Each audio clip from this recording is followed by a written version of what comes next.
Здравейте и добре дошли в моя канал. Ще продължим разходката си в централната част на Лондон. Виждате кадри от кафе Кончерто Уайтхол. Популярно е с сладките си изкушения и предлаганият от тях следобеден чай и закуска.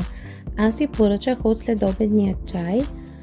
Както виждате, представлява селекция от различни мини хапки, кексчета с боровинки и ягоди, така и хапки с сьомга и крема сирене.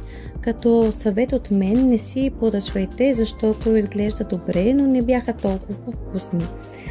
След това се разходихме до Биг Бен, който дълго време се реставрираше, но пък сега го виждате в пълния му блясък.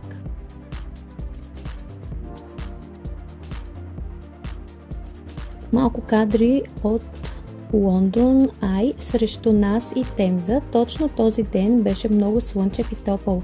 Един съвет от мен, тъй като съм живяла около 3 години в Лондон, добре е да знаете, че в началото на лятото е най-хубаво за посещения. През другата част от времето, както знаем, е дъждовно и мрачно. Виждаме Тауър Бридж, известен със своят различен дизайн, построен през 1894 година. Пътеките, които обхващат двете кули, са монтирани подове през 2014 година, така че посетителите могат да гледат надолу към пътя и реката. Ще оставя кадри, за да видите как изглежда и отвътре.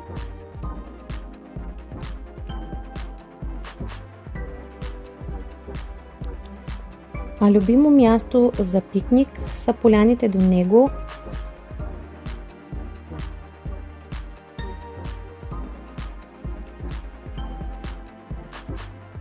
А това е едно от любимите ми места за снимки. Отново е на 5 минути от Тауър Бридж, а зад мен е Шард. В него се намират няколко ресторанта, а гледката, която се разкрива отгоре, е невероятна.